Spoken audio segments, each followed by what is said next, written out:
जय Shri Ram. Eukaryotic cells, तो आखिर ये यूकैरियोटिक सेल्स होता है क्या? आपसे पूछ सकता है कि सेल का बोल देगा प्लांट सेल है, ये यूकैरियोटिक है कि प्रोकैरियोटिक। तो इसको समझने के लिए, जवाब देने के लिए सबसे पहले जान लेते हैं आखिर यूकैरियोटिक सेल्स होता क्या क्या है। तो जितने भी प्लांट सेल्स हैं, जितने भी एनिमल सेल्स हैं, जितने भी फंगाई हैं और जितने भी प्रोटिस्ट हैं, ये सारे के सारे यूकैरियोटिक सेल्स ही हैं। अब यूकैरियोटिक सेल्स में जेनेटिक मटेरियल होता है जिसको कि क्रोमोसोम कहते हैं। अब प्लांट सेल और एनिमल सेल के बीच कुछ बहुत ही बेसिक डिफरेंस, जैसा कि प्लांट सेल में सेल वॉल होता है, सेंट्रियोल किसी भी प्लांट सेल में नहीं होगा। एनिमल सेल में किसी भी एनिमल सेल में सेल वॉल नहीं होता है, और किसी भी एनिमल सेल में प्लास्टिड्स भी नहीं होता है और सेंट्रल वैक्यूल भी नहीं होता है। जबकि प्लांट सेल में सेंट्रल वैक्यूल होता है जो कि 90% स्पेस ले सकता है प्लांट सेल का। ये था कुछ बेसिक डिफरेंस। यहाँ पर से हम लोग देख के प्रैक्टिकल लाइफ के लिए कुछ सीख सकते हैं। तो क्या सीखेंगे हम लोग का? पहला लॉजिक है, पढ़ाई के साथ साथ प्रैक्टिकल लाइफ भी सीखेंगे। तो क्या देखिए, एनिमल सेल के पास सेल वॉल कभी भी नहीं होता है, लेकिन प्लांट सेल के पास हमेशा सेल वॉल होता है। एनिमल सेल के पास प्लास्टिड से नहीं होता है, जबकि प्लांट सेल के पास होता है। प्लांट सेल के पास सेंट्रल वैक्यूल होता है, लेकिन एनिमल सेल के पास सेंट्रल वैक्यूल नहीं होता है। इससे क्या समझे कि आपके पास जो है वो आपके सिचुएशन से भगवान ने आपको पूरा दिया है, इसलिए दूसरे के ऊपर इल्जाम डालना छोड़ दें कि उसके पास ये है, मेरे पास ये नहीं है। क्योंकि एनिमल सेल को सेल वॉल का दरकार नहीं है, प्लास्टिड का दरकार नहीं है, सेंट्रल वैक्यूल दरकार नहीं है, तो इसके पास नहीं है। इसको दरकार है तो इसके पास है। इसी तरह आपको जिस चीज की भी आवश्यकता है वो भगवान आपको पहले दे के रख चुका है, आप उसको खाली ढूंढिए। एक कविता लिखा हूं पल पल दिल के पास, जो कि नीट एग्जाम के लिए है। तो आप भी सुनिए, आपको समझने से ज्यादा हंसी लगेगा और पढ़ने में मजा भी लगेगा। बस आप देखते जाइए। तो शुरू करते हैं। पल पल दिल के पास जुनून सा रहता है, पल पल दिल के पास जुनून सा रहता है। हर सांस कहती है जीवन सफलता की प्यास, जीवन सफलता की प्यास। पल पल दिल के पास जुनून सा रहता है। तुम सोचो कितना क्यों मैं पढ़ाई करूं, तुम समझो कि दीवाना मैं नीट तैयार करूं। दीवानों की ये बात नीट की दीवानगी जानती है, पढ़ने में क्या मजा है नीट क्रैक करने वाले जानते हैं। तुम यूं ही जगाते रहना ख्वाबों में आके, पल पल दिल के पास जुनून सा रहता है। तो यूकैरियोटिक सेल्स कौन कौन है? Protist, animal cell, fungi cell और प्लांट सेल। ये यूकैरियोटिक सेल के सेल मेम्ब्रेन के बारे में अब पढ़ेंगे। तो इसका डिटेल्ड स्टडी कब हुआ सेल मेम्ब्रेन का? सेल मेम्ब्रेन का डिटेल्ड स्टडी इलेक्ट्रॉन माइक्रोस्कोप के एडवेंट के बाद ही हुआ। तो ये इलेक्ट्रॉन माइक्रोस्कोप कब एडवेंट हुआ? तो ये 1950s में इसका इन्वेंशन हुआ। और इसका इन्वेंशन किसने किया? तो वो दो आदमी थे जिसका नाम था नॉल एंड रुस्का। नाम भी अजीब ही है लेकिन तभी याद करना पड़ेगा। नॉल एंड रुस्का 1950s में इलेक्ट्रॉन माइक्रोस्कोप का इन्वेंशन हुआ। उसी के बाद डिटेल्ड स्टडी हो पाया सेल मेम्ब्रेन का। ये आखिर जो सेल मेम्ब्रेन है ये बना आखिर किस चीज से होता है? तो हेस्टेड लिपिड्स। तो यहाँ पर हेस्टेड का मतलब है मेड अप ऑफ। तो देखिए आजकल जो नोट्स चल रहा है जिसमें कि पूरा का पूरा पैराग्राफ लिखा रहता है, ये वो सब नोट्स नहीं है, वो ब्रीफ बुक है। खाली बुक को छोटा बुक कर दिया, वो नोट्स एकदम नहीं है। नोट्स वही होगा जो आप बनाएंगे।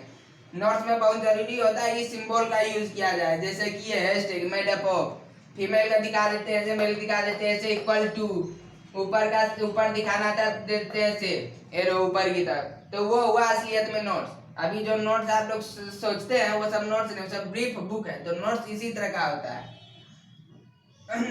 तो हैशटैग लिपिड्स, हैशटैग मतलब मेड अप ऑफ, तो made up of lipids arranged in bilayer, also lipids towards in membrane. इसका सीधा सीधा मतलब यही है कि ये जो सेल मेम्ब्रेन है ये लिपिड का बना होता है जो कि बाइलेयर में अरेंज्ड रहता है, मतलब जिसका 2 लेयर रहता है, और जो ये लिपिड रहता है ये लिपिड 2 लेयर में रहता है। एक तो ये लिपिड का जो 2 लेयर में रहता है ये लिपिड टुवर्ड्स मतलब मेम्ब्रेन के अंदर भी होता है लिपिड का। तो अब देखिए ये जो लिपिड है इसका 2 पार्ट हो गया, पोलर और नॉन पोलर। तो पोलर पार्ट हो गया उसको कहते हैं हाइड्रोफिलिक भी कहते हैं पोलर पार्ट को। हाइड्रोफिलिक मतलब कि जो वाटर फ्रेंडली है, जिसको वाटर से कोई दिक्कत नहीं है, तो वो वाटर के साथ रह सकता है, तो ये हमेशा रहता है आउटवर्ड्स, तो ये आउटवर्ड्स रहता है। तो आउटवर्ड्स रहने के कारण क्या होता है कि ये पानी के साथ रहता है। ये जो नॉन पोलर हाइड्रोफोबिक है, नॉन पोलर हाइड्रोफोबिक मतलब जो वाटर फ्रेंडली नहीं है, जो वाटर के साथ नहीं रह सकता, ये वाटर फ्रेंडली नहीं है, इसको वाटर से दिक्कत है, तो ये क्या करता है, ये पूरा कोशिश करता है कि हम पानी से बचे रहे, तो ये अंदर में टुवर्ड्स इन हो जाता है, मतलब कि मेम्ब्रेन के अंदर हो जाता है। तो आप जैसा कि देख सकते हैं ये रहा पोलर हाइड्रोफिलिक और ये रहा नॉन पोलर हाइड्रोफोबिक। ये वाटर फ्रेंडली है या वाटर फ्रेंडली नहीं है, इसको वाटर से दिक्कत है, इसको दिक्कत नहीं है। तो इसी तरह ये बाय लेयर में रहता है, मतलब एक लिपिड यहाँ रहेगा तो दूसरा लिपिड यहाँ, जैसा कि यहाँ लिखा हुआ है कि lipid also lipid towards inwards membrane, मतलब मेम्ब्रेन के तरफ भी होता है लिपिड। तो ये हो गया लिपिड, इधर यहाँ पर उसका एंजाइम सेल ऑर्गेनेल रहेगा, तो ये लिपिड बाय लेयर, एक लेयर, ये 2 लेयर हो गया, ये हो गया आपका पोलर मतलब हाइड्रोफिलिक, वाटर से दिक्कत नहीं है, और ये हो गया नॉन पोलर, इसको वाटर से बहुत ज्यादा दिक्कत है। तो ये दोनों उल्टा हो जाता है, ये वाला पार्ट टुवर्ड्स इन हो जाता है। तो आप देख सकते हैं कि ये इधर आ गया और ये अरेंज्ड इन बाय लेयर हो गया।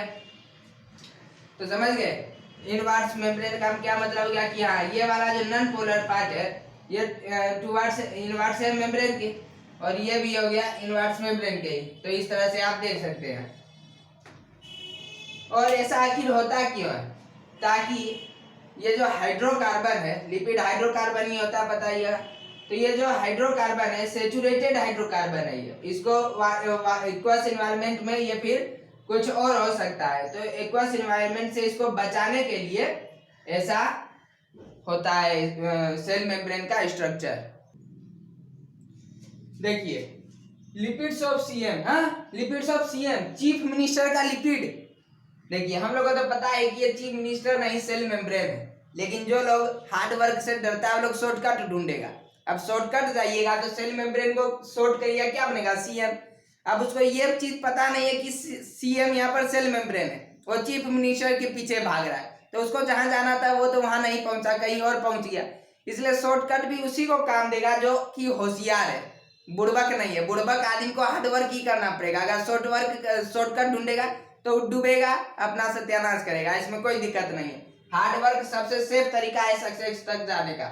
तो लिपिड्स ऑफ सीएम मतलब कि सेल मेम्ब्रेन का, चीफ मिनिस्टर का नहीं।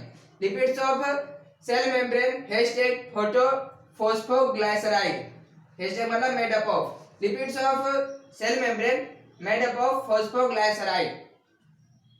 सेल मेम्ब्रेन का जो लिपिड होता है वो कौन चीज से बना होता है, वो बना होता है फॉस्फोग्लाइसराइड से। अब ये जो सेल मेम्ब्रेन है इसका स्ट्रक्चर डिड्यूस करने में ह्यूमन आरबीसी का स्टडी बहुत ज्यादा हेल्प किया था।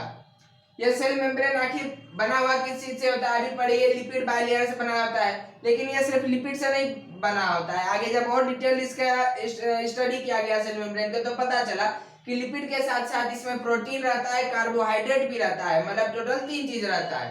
तो देखिए मेम्ब्रेन ऑफ एरिथ्रोसाइट, तो एरिथ्रोसाइट एक जीव है, उसका मेम्ब्रेन में प्रोटीन कितना प्रतिशत रहता है, 52%। लिपिड कितना परसेंट रहता है, तो 40%। तो सेल मेम्ब्रेन में ये अलग अलग भी हो सकता है, लिपिड का परसेंटेज, प्रोटीन का परसेंटेज, कार्बोहाइड्रेट का परसेंटेज अलग अलग भी हो सकता है। जैसा कि आप देख सकते हैं मेम्ब्रेन ऑफ एरिथ्रोसाइट में प्रोटीन 52%, लिपिड 40%। और ये प्रोटीन भी 2 तरह के होते हैं, कौन कौन तरह? तो एक होता है पेरिफेरल, एक होता है इंटीग्रल। पेरिफेरल का मतलब तो समझते ही होंगे, जैसा कि वो जो सरफेस पर रहता है उसको पेरिफेरल कहते हैं। तो वैसा प्रोटीन जो कि सरफेस पर रहता है उसको पेरिफेरल प्रोटीन कहते हैं। और इंटीग्रल प्रोटीन कौन हुआ, जो पार्सली या फिर टोटली ब्यूरिड इन मेम्ब्रेन है, मतलब कि सेल मेम्ब्रेन में अगर कोई प्रोटीन पूरा का पूरा डूबा हुआ है या फिर पार्सली आधा ही डूबा हुआ है या थोड़ा डूबा हुआ है, तो वो कैसा हो गया, वो हो गया इंटीग्रल प्रोटीन। एक ठो मास्टर जी कहानी सुना रहे थे, तो मैं भी सुना, तो सोचा आप लोग को भी सुना दूं। एक चोर था, उसको पुलिस पकड़ लिया, साबित हो गया चोर है, उसको जेल के अंदर बंद कर दिया। उसका पापा जी किसान था, खेती का समय आ गया, तो अपना बेटा को वो जेल में जो था उसको पत्र लिखे उसके पिताजी, क्या कि बेटा आओ, हमको मदद चाहिए, तुम किसी भी तरह जेल से बाहर निकल जाओ। अब पुलिस लोग तो हर जगह शरीफ होता नहीं है, बदमाश पुलिस भी होता है। तो जेल में के अंदर से रिप्लाई में पत्र लिखा कि पापा जी जमीन नहीं कोड़िएगा, वहां पर हम बहुत सारा जितना भी डकैती चोरी वोरी किए सब वहीं पर गाड़ के रखे हैं, जो पुलिस का रेड वेड पड़ जाएगा। और पत्र भेज दिया। अब पुलिस लोग क्या है, दूसरा का चीज वो जरूर खोल के देखे। आज पत्र खोल के देखा, उसमें दिखा कि हाँ खेत में ये है सोना गड़ा है, चीज का जितना चोरी का चीज है सब गड़ा है, मेरा प्रमोशन हो जाएगा, चलो कोड़ते हैं। वहां पर जाके पूरा कोड़ दिया तो उसको कुछ नहीं मिला। तो फिर से वहां पर उसका पिताजी पत्र लिखा अपना बेटा, यहाँ तो पुलिस हमला ये कर दिया है, सब पूरा कोड उड़ दिया, तुम जल्दी से बाहर आ जाओ, तो हमको और भी काम करना है। तो उधर से वो पत्र लिखा कि इतना ही मदद कर सकते थे जेल से। तो यहाँ पर देखिए लॉजिक क्या है कि पुलिस का चोरी चोर के काम आ गया पुलिस अब चोर अपना काम पुलिस से निकलवा लिया। तो देखिए चोर आदमी था लेकिन कितना बुद्धिमान था, लेकिन चोरी लाइन में चल गया। अगर वो दूसरा लाइन में रहता, रो में रहता, तभी देश को कहाँ ले जाता। तो अच्छा क्वालिटी वाला आदमी गलत जगह जा रहा है, तो किसका नुकसान हो रहा है, देश का नुकसान हो रहा है। इसीलिए पूरा कोशिश करें, आपको जिसके भी भीतर कुछ भी क्वालिटी दिखे आप उसको सही जगह जाने के लिए प्रेरित करें, गलत जगह जाने के लिए नहीं। जैसे कोई हिम्मती आदमी है तो उसको गुंडा बनने के लिए प्रेरित ना करें। उसको किसी को गाली गलौज कर दिया, किसी को दो झापड़ मार दिया, तो उसको बोली गलत है, सही चीज के लिए उसको आगे लेके आए। तो मिलेंगे। यह कहानी राइट टू प्राइवेसी के अंडर आ रहा था। कभी कभी दूसरे के प्राइवेसी में घुसने से आप खुद मुसीबत में पड़ जाते हैं, इसलिए जितना हो सावधान रहें।